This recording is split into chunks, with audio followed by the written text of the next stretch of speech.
Well, welcome to the Radical Recovery Summit. This is Lynn Fraser with the Kiloby Center. I'm really pleased to have Jan Winhall here. And we actually talked in 2017 on the first summit as well. And today Yeah. she's going to talk about the polyvagal system and addiction and her upcoming book about that. So, Jan, let's just get started. Maybe you could introduce yourself a little bit and how did you get from starting as a therapist to here? So Right. interesting place where you landed.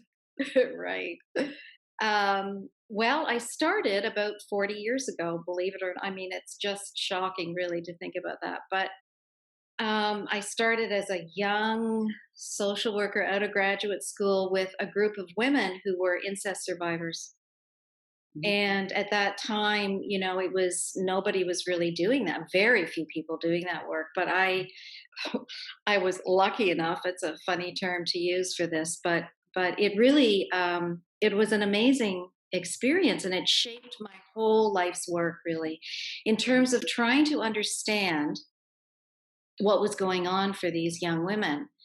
We were situated in a really rough part of outside of Toronto, big city, and they were doing all kinds of things that they were telling me about slowly over time as they began to trust me a little bit.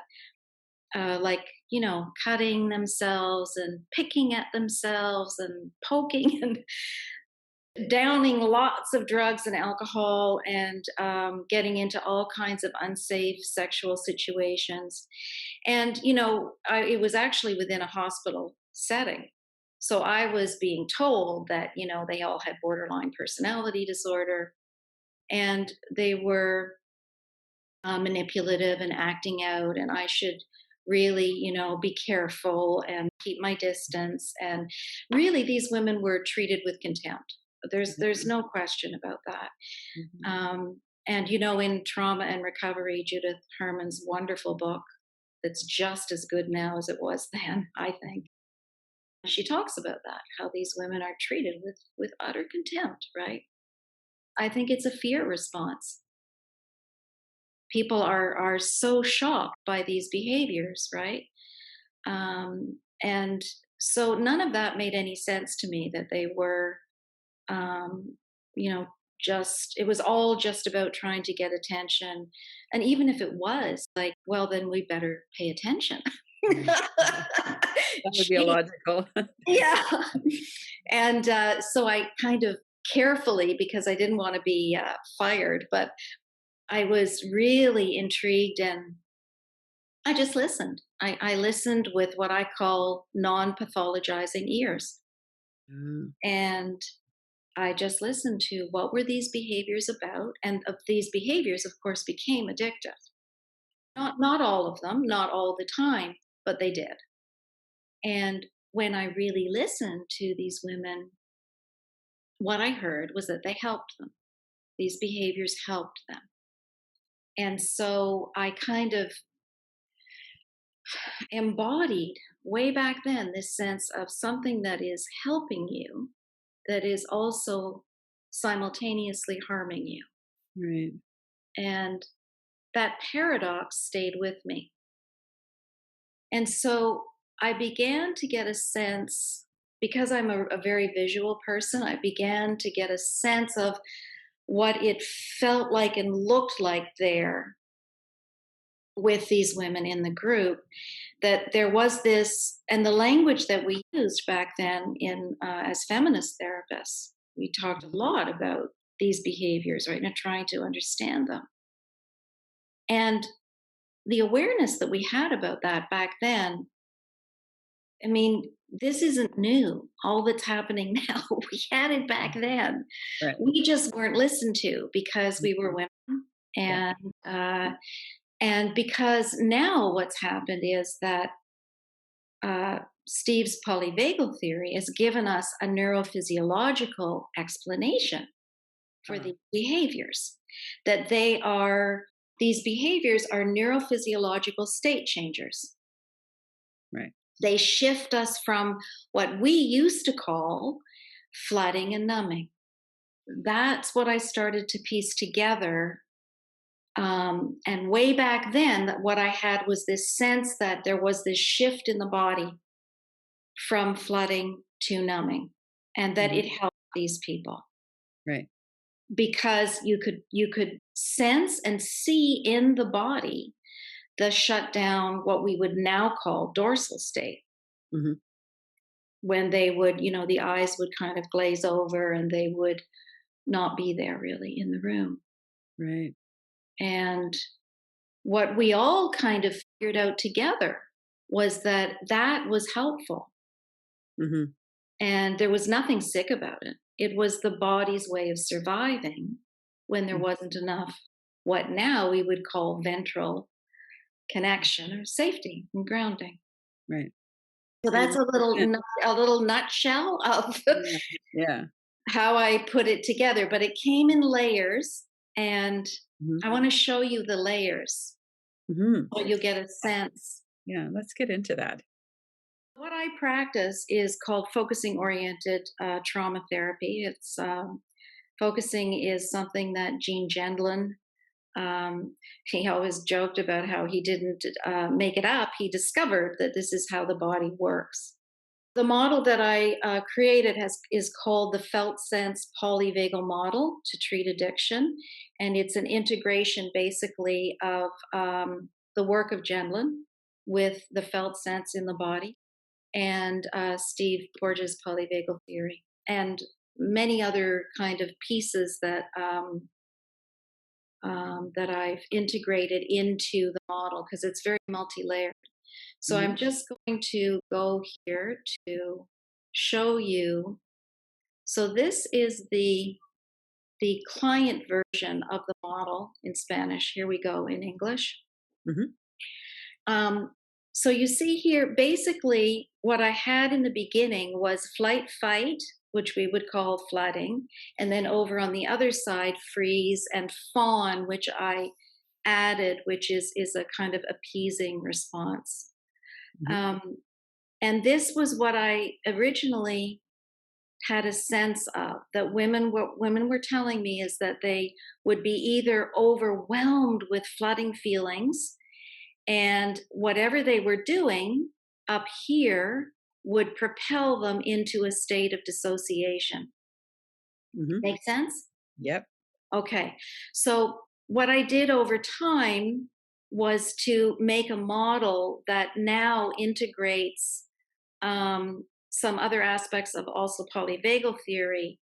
And I called it the 6 F's just to make it simple so that clients really like this model. They take pictures of it on their phone. We Mhm. use it in my office. I made a big 2 by 3 foot, and we trace where people are in terms of their neurophysiological state during the session and at other, experiences that happen. Um, and so that was the first kind of piece that I got here, and that these addictive behaviors were propelling people from either a flight fight state of overwhelm into shutdown freeze, or the other way. So at first that was confusing.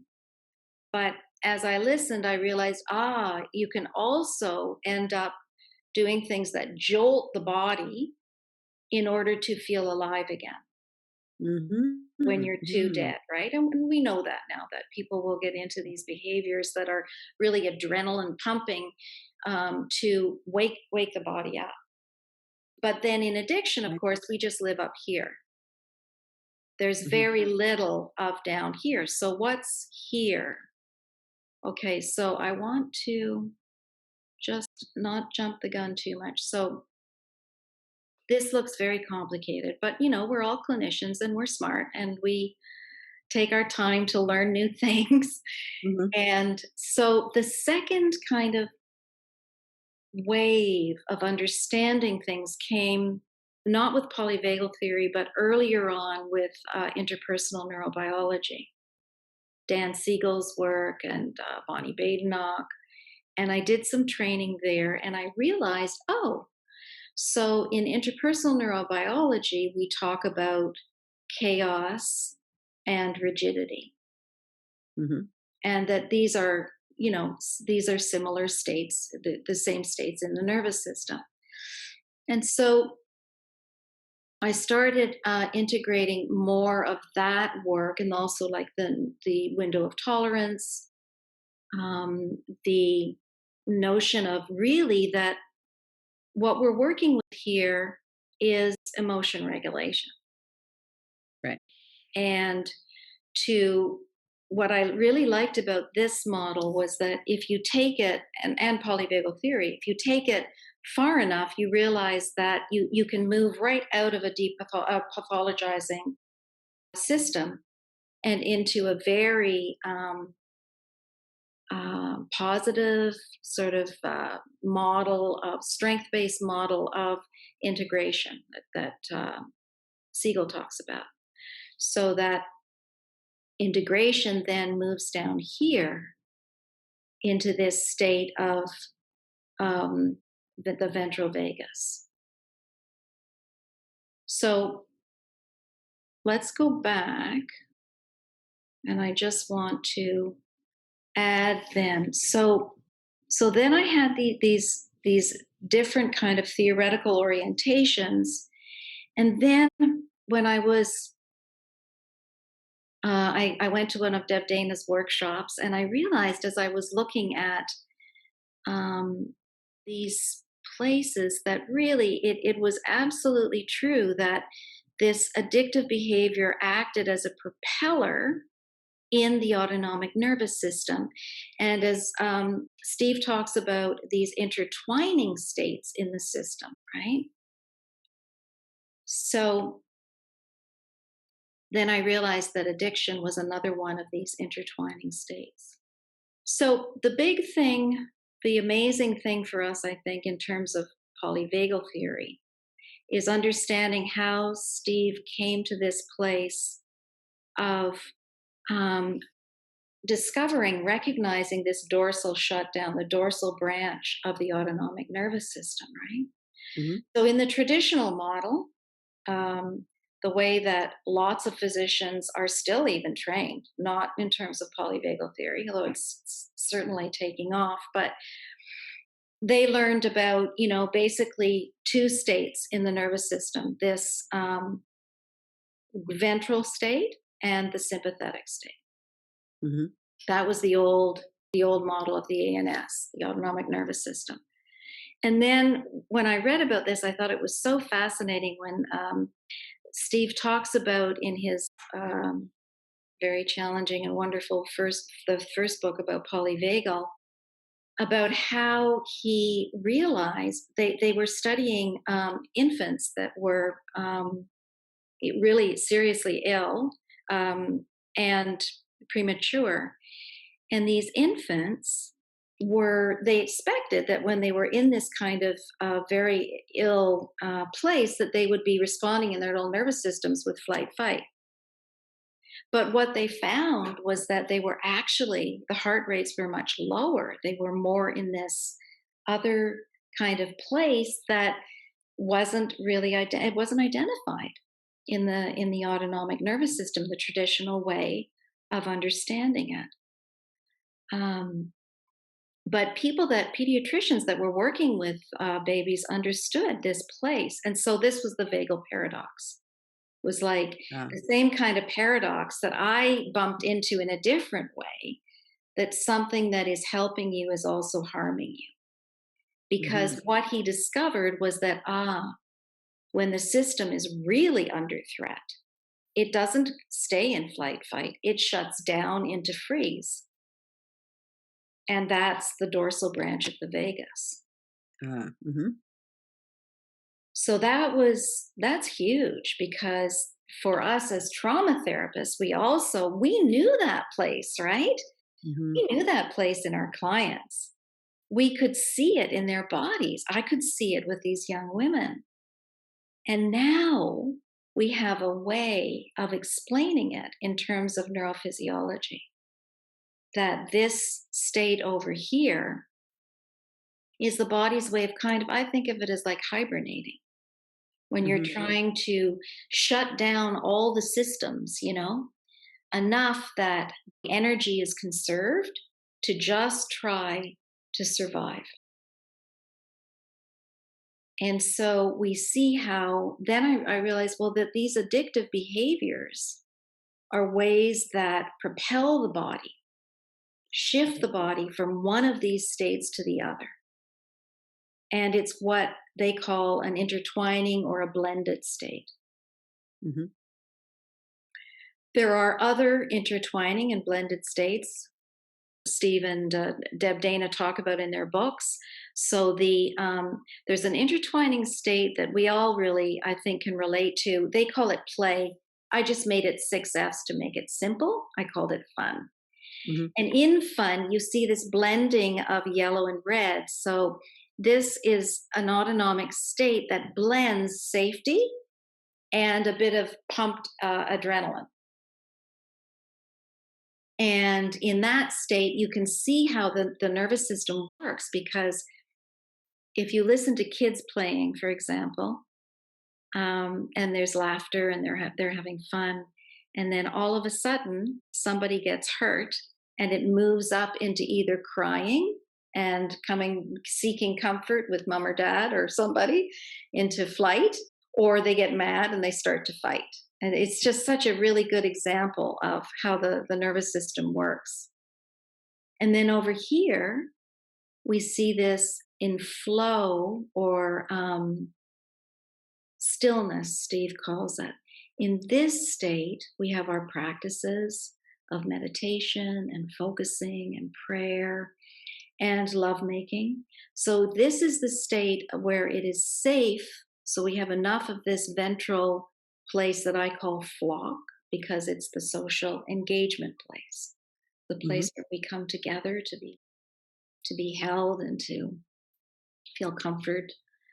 And then so there's this safe place in flow, but also we have a shutdown in the sense that there's safety in stillness, in immobilization. So it's not shutting down in a dissociated way. Right. It's this the safety that comes from being able to immobilize and stay still. Mhm. Right, when we feel safe, when we're, say, breastfeeding our babies, or Steve would call it being safe in the arms of a loved one. Mhm. Yeah. And so we can work with Very these states, right, with our clients, and help them to understand what's going on in your body. And this means that we have to shift as therapists to really work in an embodied way, Mhm.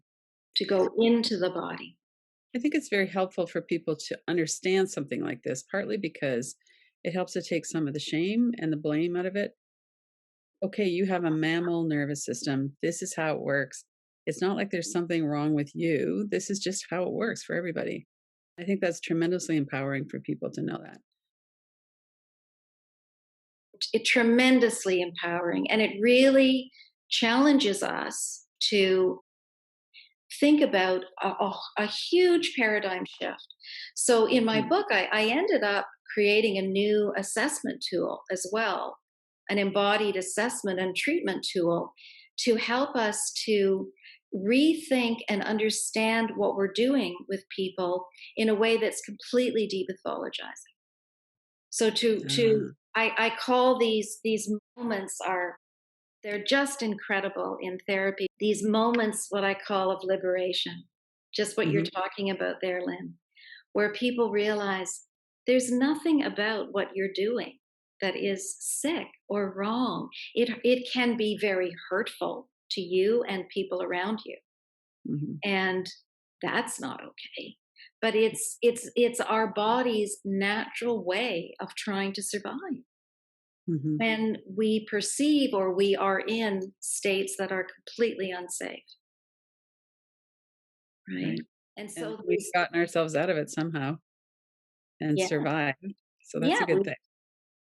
that is a good thing. Yeah. Mhm, And these felt shifts in the body, this is where Gendlin's work comes in, because Gendlin and Rogers, Carl Rogers, so Jean was a student of Rogers, they noticed what they called moments of movement in the body. And those moments of movement seemed to be the most important thing in terms of how people made changes. And so they studied that. And Janlin was actually interested in that too, because he did these studies way back in the 1960s looking at galvanic skin response with people who were in therapy sessions.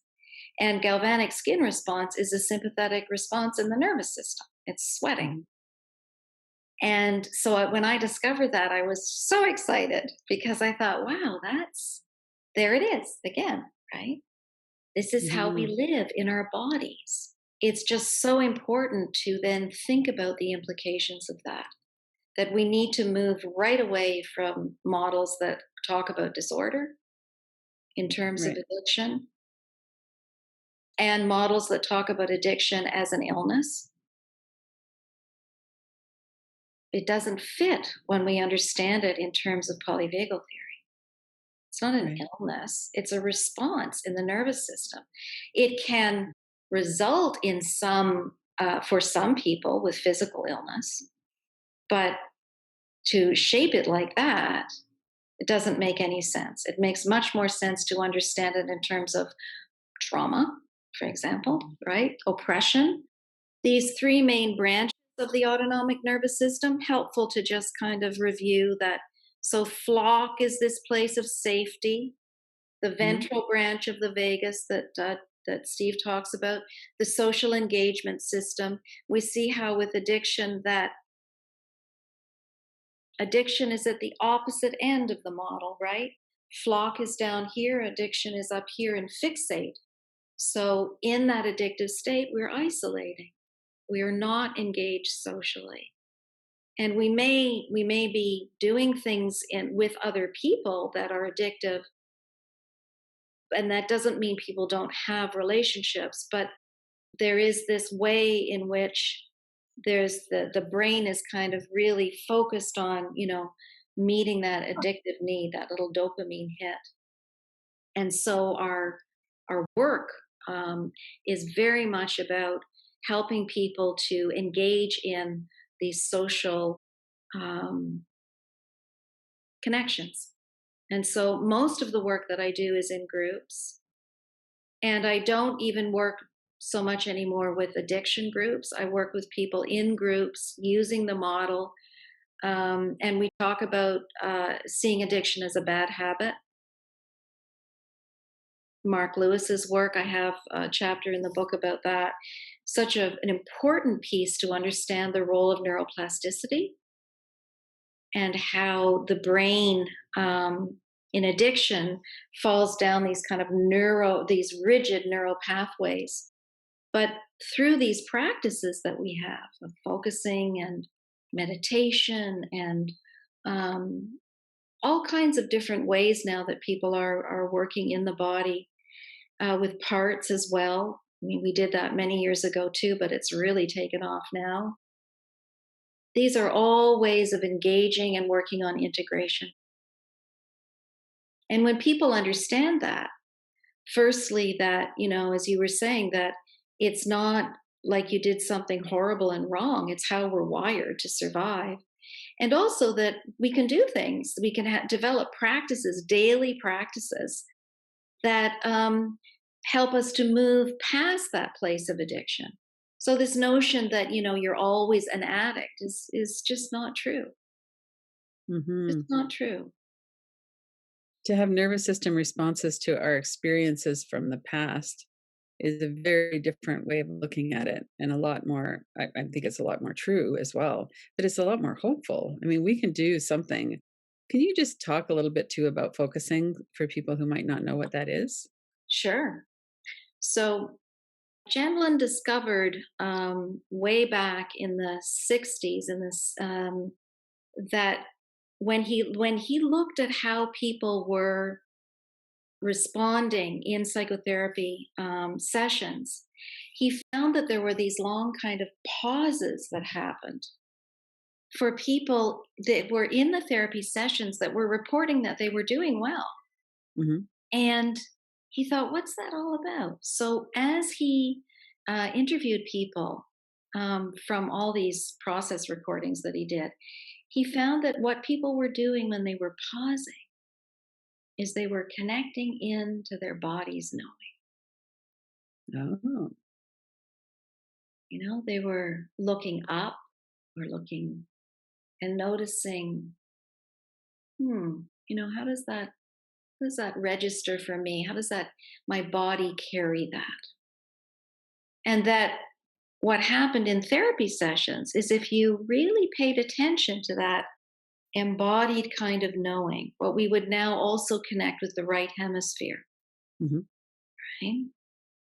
That and you did it in a way that had compassion. So what you might do with a really close friend, you're Mm. upset, your body's up in that agitated flight fight state. You call and say, let's have a cup of coffee. And your friend listens, and you know how to connect with your body. Mhm.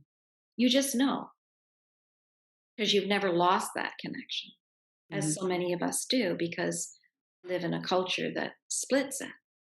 Mhm. And then your friend gives you this kindness, and you notice that as you're working through the problem, something shifts in your body and you feel better. You might even have a good cry, Mhm. but you feel a release in the body, a physical release. And that physical release is what we call the felt shift. Mhm. And that's what Gendlin noticed was happening for people in psychotherapy when they reported that that it was helpful Mhm. and that they were able to make a lot of changes in their life. Okay. Right. Yeah. And so that felt shift is the same thing in a sense that happens in the body with addiction, except in addiction, that shift doesn't carry us forward in life. It isn't about integration, as Siegel would say. Right. It doesn't carry meaning and help Mhm. us because the body knows. We know when we need something, we need to pay attention, but we've lost this. Mhm. Focusing is simply a six step. Gene created 6 steps to help people to find their way back in there again. Ah, okay. Right. And so the felt sense is the body's sense of understanding and knowing and being with an experience that occurs. And when we have that real sense of integration, we have a way of connecting with all of our experience in a felt sense. So, for example, right here, I have feelings about what we're doing in the moment. It's kind of exciting, Mhm. fun. And then I have thoughts about it, like lots of thoughts, about what I want to share, about what I've learned, and then I have physical sensation in the body. So pretty ventral. I feel safe, and also a little bit of sympathetic. Some little bit of adrenaline because here we are and we're doing a webinar and it's Yeah. fun, and you know, so there's that, and then there's memories. All of that, like a part of what might remind me of when we did this before, for example, Mhm. and all of that creates a kind of integration of an experience. Right. And when I'm grounded and I'm not triggered, I can access all of those different aspects of experience into a full felt sense. I'm here in my body with my feelings and my thoughts and my memories. When Right. trauma occurs, that's a different story, right? Trauma Yeah. shatters a lot of that sense of integration. And because of the dorsal vagus, we understand through dissociation that some aspects of experience could be unavailable to us. Right. Can you say a little bit more about that? When I'm really numbing, I move out of that ventral state, right, where my prefrontal cortex is connected, and I'm aware of what's going on, and I feel safe enough, and I can think through what needs to happen. Right. When I'm in a trauma state, I lose that connection. I go up into the sympathetic. The amygdala part of the brain goes, ah, and memory gets impaired. Yeah. And we skip all of that kind of beautiful integration processing, and we lose that, and then we can go to shutdown. So in our trauma work, we help clients to, I find it very helpful to work with those different avenues into the felt sense, because you can track them. As you know, many people are doing this in different ways. um, Janlin never meant that focusing was some big answer to everything and that nobody else knew anything. Mhm. We really delight in integrating the felt sense into, and that is happening now, into many different kinds of embodied therapies, right? Mhm. But I do want to say that I think a lot of the time people don't really appreciate the the real nature of felt sense, Mhm. that people tend to see it as sensation, Okay. and that's not right. And use that integrated wholeness aspect of it? That it really involves the wholeness of experiencing and meaning, Right. that the body knows things about what we need to do that our heads don't know. So Jean would say, you know, my head will tell you all kinds of things, but let me just go down inside and check and see what is going on down in there. Right. And then as we slow everything down and bring attention inside, then we track, oh, there's a kind of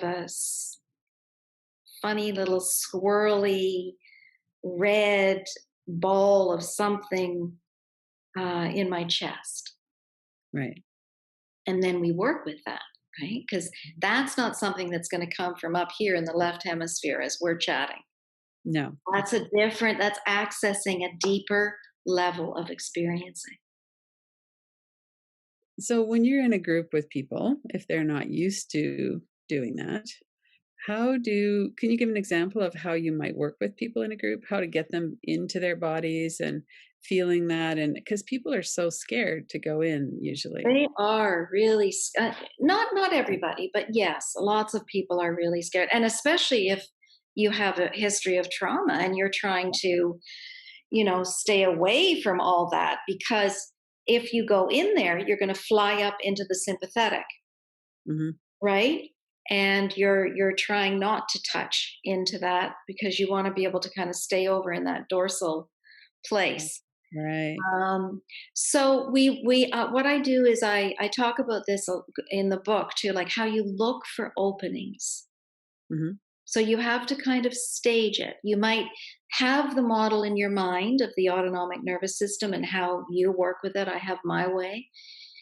And then I watch for, what are people, um, you know, feeling in there. If I see something and I feel like I have enough warmth and connection Hmm. with the person, we have a flock place. I Hmm. might say, I notice there's a lot of feeling there in your body, that like you kind of got a little flush or some little tears came.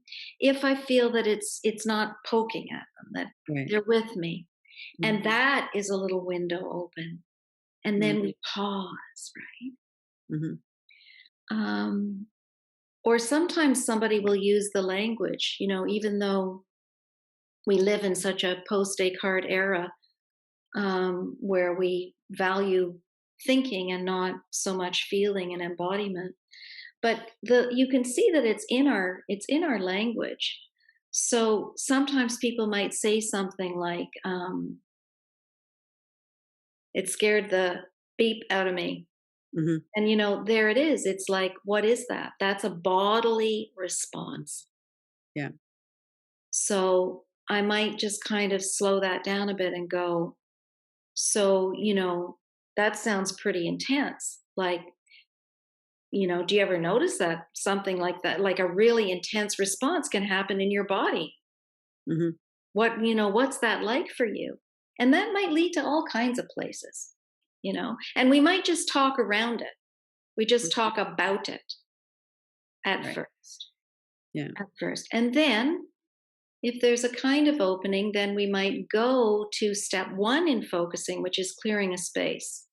Hmm. And that's very, very similar to meditation, Hmm. to mindfulness, where we would just not go in anywhere, to a deep felt sense, but just work on clearing things that get in the way of finding a quiet place inside.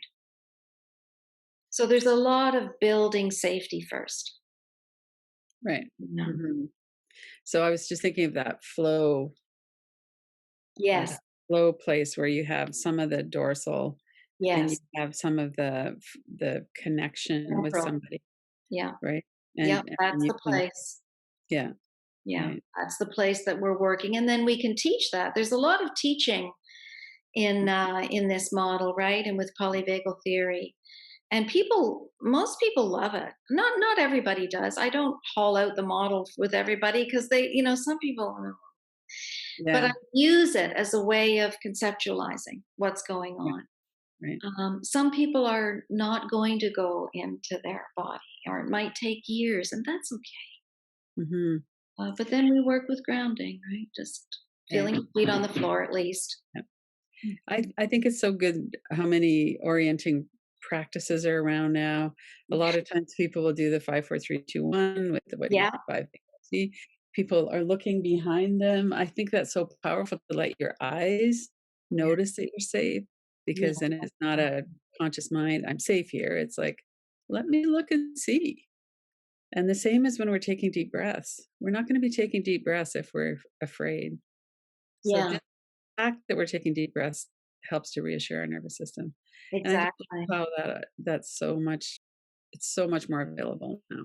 Yeah, yeah. Steve does this really nice one that I use quite a bit too, with extending that exhalation breath. Really Mm. activates the ventral place, and Mhm. teaching people about that, and noticing. I think here's another thing about polyvagal that's so important, that noticing what neurophysiological state we are in Yeah. shapes our thinking, right? Mhm. It shapes how we perceive the world. So when you help people to understand, okay, what's your default? Where are you normally living in the nervous system? Yeah. Um, and they begin to appreciate, yeah, I know I'm kind of a dorsal turtley kind of person, or yep, I'm right up there in flight fight. And Yeah. then you can track, and Deb Dana does such a beautiful job with this too in her work. You can track the thoughts that are connected to those Mhm. different states. So if I'm feeling safe right now and I look at you and I see you're kind of smiling and it's a nice connection and we're in ventral. If I'm too much up into sympathetic and I look over at you, and suppose you just look away for a minute, and I might think, oh my God, Lynn's bored, or Right. this is terrible, it's a disaster. And then everything that flows from that reinforces that. Right. Yeah. I mean, what a liberating idea that we can change how we think about something by Mhm. understanding what state we're in. That's huge, right? So can you bring in Steve's neuroception into this? How we don't read things correctly when we're Yes. in traumatic response. Yeah, exactly. So the neuroception was this word that he coined, right, for this awareness inside of what's happening in terms of how safe we are. And it's autonomic. It's not something that we're aware of. But I think with time, we can become more aware of it as a practice. That's really what we're teaching our clients. And I use it in my own self, a really sense of like, what's happening in my body. And when I worked with that, and I wrote about that in the book, about these lessons that we learn from polyvagal theory, and one of them is this notion of neuroception. That for me, it felt like my notion of neuroception shifted from, originally, it kind of, I grew up in flight fight mostly, had some ventral in there from my grandparents. Mhm. Um, that I had this sense of like a soldier watching guard. This was my state of neuroception, of this soldier watching the horizon to keep me safe. And over time, as I worked with that over many years of my own work, realizing that that sense, that sort of, if we think about like an animal as part of our neuroceptive system, Mhm. it became like a lion, like this kind of cozy, protective lion. Mhm. Um, or one of my clients called it the squelcher. It was this kind of like part of himself that was was for him very connected to dorsal of shutting Mhm. down, but not, but the neuroceptive part was this part that watched to see, you know, when am I safe, when am I not safe, and we Right. do this constantly. We do. Yeah, Exhausting. yeah. Yeah. Yeah. One thing that I found very interesting as I've, over the last few years, I've been dipping more into polyvagal and understanding it more, but also working with other people and myself, is that I always had a freeze or a shutdown. That Mm, was mostly where it was. And yeah.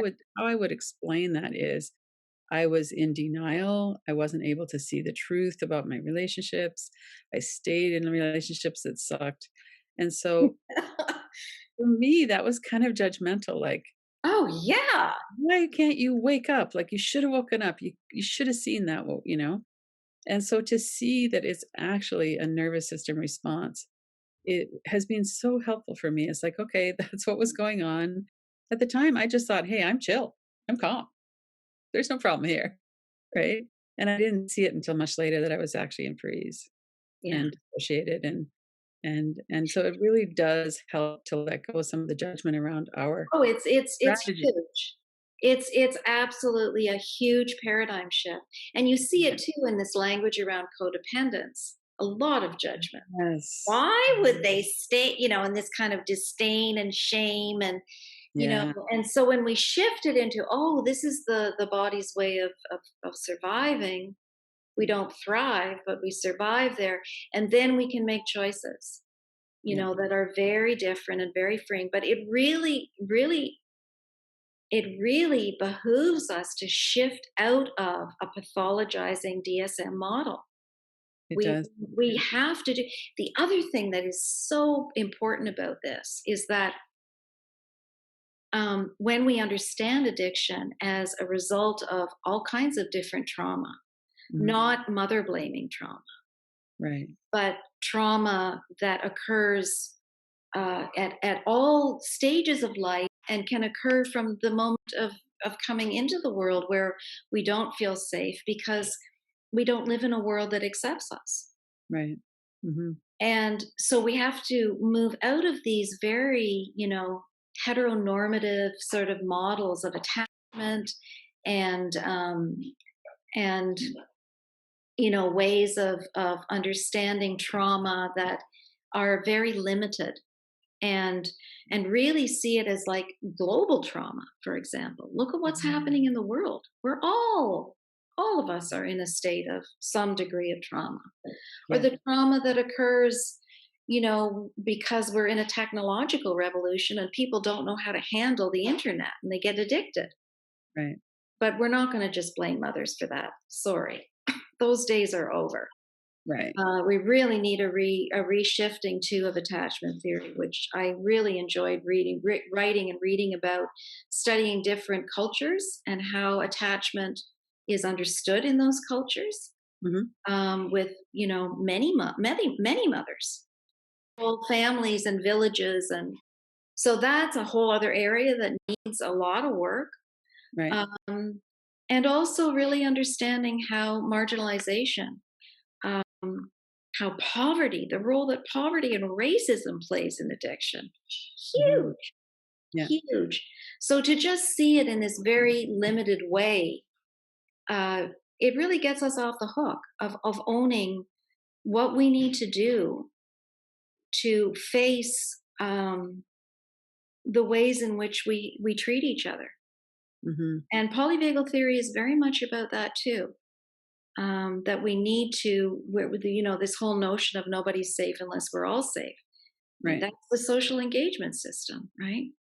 Well, and we can't socially engage with people who are objectifying us or threatening us, or, I mean, that's just not how it works. So it's no wonder that we walk through the world scanning for danger and protecting ourselves. Yeah. Yeah. Yeah. And one of the amazing things, that's happening out of all of this now with COVID, movements, social movements are uprising. Black Lives Matter, and the rates of addiction are horrifying because Yeah. people are so frightened and also speaking up. Right. Because people are lots more people that are marginalized are developing COVID because they don't have the privilege to be Right. able to keep themselves safe. So there's so much about polyvagal theory that is so relevant to now. And I Hmm. think, I really, really hope that we'll do a lot of work in terms of applying the concepts Hmm. and changing the way that we practice. That Right. we can really free our clients from shame through understanding how our bodies work and get into the body and get working at a deeper level in the body. Right. Yeah. So if someone who's listening to this is has got some addiction going on, maybe they've ramped up their wine from a few glasses a week to a few glasses a night or whatever it might be for people. There's Mhm. certainly a lot of Netflix binge watching and Yeah. Minecraft video games and all kinds Yeah. of. Yeah. So how would people take this knowledge of, "Oh, this is my nervous system." How do they take that and put it into action? What are some things you'd suggest for people? Well, one of the things that I like to use is this model that comes from Patrick Heron's work, actually, the three circles. It's a Mhm, simple little exercise that can be very hard to do, mhm, but it's not complicated. And basically, the inner circle are the behaviors or the bad habits that you want to be able to manage through what I use a harm reduction model.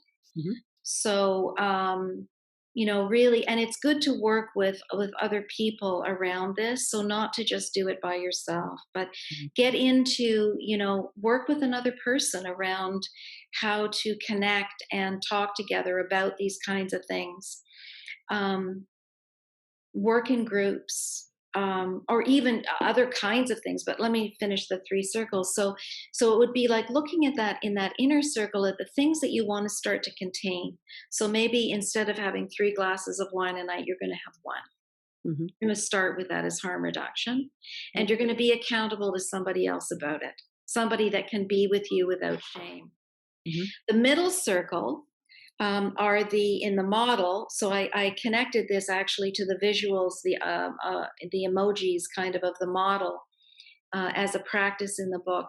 The middle circle are the fight, flight, freeze places. So Mhm. what are the things that activate your nervous system and get you anxious that lead you into those inner circle behaviors? Ah, right. So it might be like a fight with your partner, Mhm. or too much spending too much time on the internet, for example, or Mhm. whatever it is that gets you nervous and anxious and shut down or whatever. And the outer circle are the things that you can do and practice that bring ventral social engagement to your life, flow to your life, and fun. Those things that are connecting with other people and making eye contact and being together, which is Mhm. hard during COVID, but Right. we have to work harder at those things. But there's a lot of stuff online now with groups as well. Right. Yeah. So I found that can be very connecting. Like, people in my groups are always saying, "Wow, it's I never thought we could actually get this close just online." exactly, exactly, Mhm. yeah, that's a very interesting thing, isn't And it's also, I think, a little safer. So people feel a bit safer. They can always just hit that button and go offline if something happens. it? You don't have to see that person again at the grocery store. These are people from all over the world. So I think it does feel a little less threatening maybe too, but easier if someone has social anxiety. Yeah. Yes, and some of my clients have really talked about that, how they didn't like the kind of time in group where we would just be having a break, for example. Ah, mhm. Oh, they're like stiffen up. So this way we don't have those kind of breaks. They're breakout rooms, but it's not like where somebody's hanging around and, Yeah, chatting without structure. right. Yeah, yeah, Wow. Well, yeah. that's really cool. So you've taken this work of your 40 years of experience and Mhm. synthesized. I think that's what a really good therapist always does. We Yeah, synthesize our own work and yeah, other people's work into something that really is effective. And yeah. then now you're writing this book. Let's hear a little bit about the book. So what's the title? When's it coming out? All of that stuff. The title is a bit controversial at this point to be negotiated with Routledge. um, my title is Treating Addiction from the Bottom Up, Mhm, semicolon, a Feltsense polyvagal model. mhm. Um, and it's coming out next June. Okay, Yeah. good. And yes, so it's an integration. It's I wrote it with kind of three voices. So there's the voice of the concepts, the Mhm, theories. There's my first person experiencing voice, so mhm. my own subjective experience, which is um, something that we really work towards integrating in polyvagal theory too, right? That polyvagal theory is from the bottom up as well as the top down. Right, But right. our first person experiencing Mhm, is very important in embodied thinking. right. And Gendlin has a whole philosophy called, a process model, which is about embodied thinking. Mhm, Beautiful work. I mean, Gendlin was a genius. mhm. And he created a methodology called thinking at the edge, which is a way of bringing embodiment into conceptualizing. Oh, And that's how I've written the book. So there's the concepts and the theories that are presented. Then there's my first person experiencing, and then there's the reader's focusing practices. okay. Right, So there's my experience, your experience, and the work. right. And we take the concepts in these different theories in interpersonal neurobiology and in Gendlin's process model and in Steve's polyvagal theory, and we integrate these concepts into working with the body. So, for example, if we take this concept of neuroception, it's a Mhm, concept, right? It's something we right. think, Mhm, but as we develop theory, in our culture we've left out the body. We right, just talk about thinking, and we have like contempt for the body. right. What Jenlin said is no, no, no. We need to be developing theory that is embodied. It's informed by a body process. Mhm, And so I took the concepts, and then we go inside and ask into the body, how does my body carry this notion, this concept of neuroception? And that's how I came to these images of the soldier huh, and the mhm. lion. Right, right. It's incredible. Thinking at the edge is like so freeing. You have these ideas. So I had this idea, this paradox of what helps you harms you. And I took that inside. And I kept using the felt sense as a kind of way of integrating and experiencing the concepts throughout the book. Right, right. Wow, I can hardly wait to read it. Yeah, it was a journey. I grew and learned a lot as I went through that journey because it's a process. It's a Right. when we're alive, it's a process. It's like when you do an assessment with a client, you don't like ask 40 questions in the first session and then that's it. And then Yeah, what? yeah, We work in an embodied experiential way. So the questions emerge from the body right, over time, and right. this is also so polyvagal, right? It's like, Mhm, mhm. you know, we work in this embodied way. The body is our teacher, Right, and the right. body has wisdom and knowing. Steve says a lot of things that Gendlin said Mhm, because mhm. it comes from a similar place. Right. Yeah. Yeah. And I love his, Stephen Porges, the way he integrates the clinical research and he's been so affected by all of the people he knows that are clinicians and work directly with people, and I love how he does that. Yeah. Makes so much sense. Yeah, and it's so Yeah, important that that work that they're doing, the research on trauma, yeah, because it frees us in when we can get these things into the courtroom. And because neurophysiological work is much more recognized and valued in our culture, right? right, So yeah. we have a more powerful voice, Mhm, um, to be able to explain these things in a court system. What is it that happens when you don't speak up and you don't say anything for 20 years? Why is that? right, Well, right. now we know why. Yeah, I mean, exactly. we knew why back then too, but we didn't have these kind of different ways of understanding that really increase the strength of the position. Well, and having, mainstream medical research back it up, that's really important too. Exactly. Yeah, Exactly.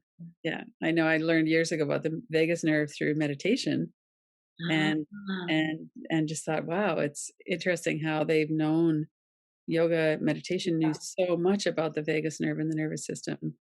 And yet, Stephen Porges' work and yours and people who are really yeah. looking at this are really getting into the subtleties and the depths of it. And The Eastern world has known this forever, right? yeah, Drumming and singing and chanting, and yeah, and that is starting to come more into embodied work, and but we have I and I'm hopeful, but we do have a long way to go because it's still very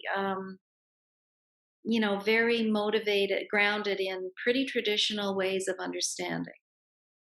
And I don't right, think you can just augment those ways with a bit of drumming or a right, bit of breathing or a body scan. No, that's not what this is about. It's radical shifting in how you sure. understand and take responsibility for how we have to help people in the world.